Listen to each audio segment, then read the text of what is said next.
Bismillahirrahmanirrahim.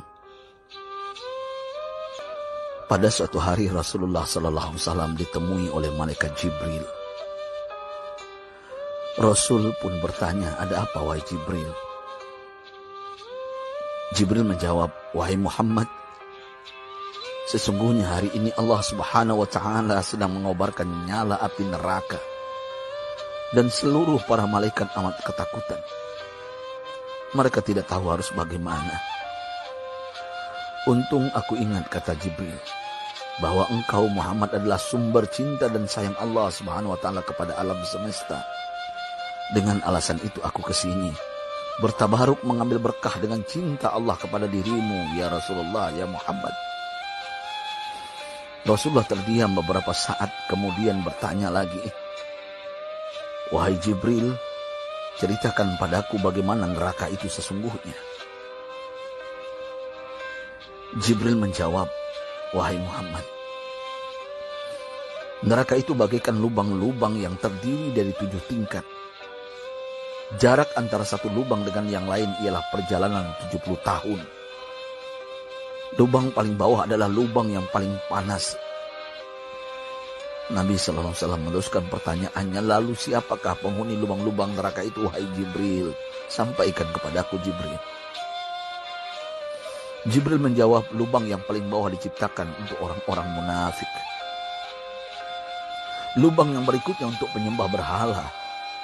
Lalu untuk penyembah bintang dan matahari." Jibril terus menerangkan penghuni tingkatan neraka hingga lubang yang kelima, tempat umat Yahudi, dan yang keenam dihuni oleh umat Nasrani. Setelah menjelaskan penghuni 6 tingkatan neraka, Jibril diam cukup lama.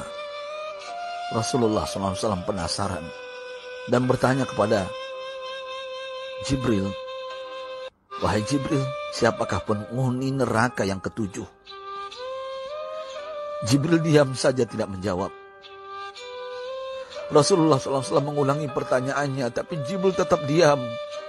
Rasulullah tambah penasaran dan mendesak Jibril agar dijawab pertanyaannya. Akhirnya Jibril pun berkata, "Umatmu, wahai Muhammad, mereka itu para pelaku dosa besar di kalangan umatmu, yang dimana sampai mereka mati belum sempat bertaubat." Mendengar jawaban Jibril, Rasulullah langsung jatuh pingsan. Jibril merangkulnya dan meletakkan tubuh baginda di atas pangkuannya. Tak berapa lama Rasulullah SAW sadar dan langsung menangis bersimbah air mata dengan terisak-isak. Rasulullah mempertegas pertanyaannya, "Wahai Jibril, apakah benar ada di antara umatku yang masuk neraka?" Jibril menjawab, "Benar, wahai Muhammad, pelaku dosa besar di antara umatmu yang belum bertaubat." Setelah itu Rasulullah menghadap kiblat dan sujud kepada Allah dalam isak tangisnya. Sesekali dengan suara pelan beliau membisikkan kata-kata, "Ummati ya Rabb, ummati, ummati, ummati." Beliau SAW tidak mengangkat kepalanya dalam keadaan seperti itu selama 3 hari 3 malam. Kecuali setiap Bilal bin Rabah mengumandangkan azan, barulah beliau bangkit untuk menjadi imam. Dan setelah itu kembali sujud lagi. Pada hari ketiga Abu Bakar menyadari hal ini. Beliau mengetuk pintu Rasulullah dan mengucapkan salam 3 kali, namun tidak terdengar jawaban. Abu Bakar sedih dan berseru di hadapan pintu Nabi besar Muhammad SAW, "Apakah ada jalan untuk masuk ke rumahmu ya Rasulullah?" Tetap tidak ada jawaban. Di jalan Abu Bakar bertemu sahabat Umar. "Mengapa engkau menangis, wahai Abu Bakar?" kata Umar. Abu Bakar menceritakan keadaan Rasulullah SAW. Maka Umar pun melangkah menuju rumah Rasulullah dan terjadilah hal yang sama. Umar pun pulang dan menangis. Di jalan Umar bertemu sahabat Salman Al-Farisi. Dengan terisak Umar bercerita kepada Salman hingga membuat dia amat sedih, namun tidak berani mengulangi hal yang sama. Salman melangkah menuju rumah Fatimah radhiyallahu anha dan menceritakan hal itu. Setengah berlari Fatimah menuju rumah ayah tercinta dan mengetuk pintu sambil mengucapkan salam. Mendengar suara lembut putri tercinta, sejuklah dada Rasulullah. Beliau bangkit dari sujud dan membuka pintu. Alangkah terkejutnya Fatimah melihat Rasulullah, ayah tercinta, amat kurus dan pucat. Fatimah memeluknya lalu menangis, "Wahai ayah, apa yang terjadi?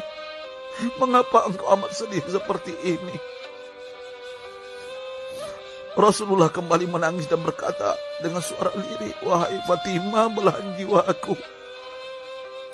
Bagaimana mungkin aku tidak sedih sedangkan Jibril mengatakan akan ada kelak umatku yang akan masuk neraka." Subhanallah, betapa besar cinta Rasulullah kepada kita umatnya. Sahabatku, Rasulullah mencintai kita. Antaman ma'aman ahbabta, engkau akan berkumpul dengan orang yang kau cintai. Mari kita mencintai baginda Nabi besar Muhammad SAW yang mencintai kita umat yang tidak rela kita masuk neraka. Mari kita mencintai beliau dengan berselawat. Sahabatku, sampaikan, Rasul mengajarkan kepada kita, "Man dalla ala khairin falau mislu ajri fa'ili." Siapa yang menunjukkan kepada kebaikan, maka dia akan mendapatkan pahala seperti orang yang mengerjakannya. Mudah-mudahan ini menjadi pahala jariah bagi kita.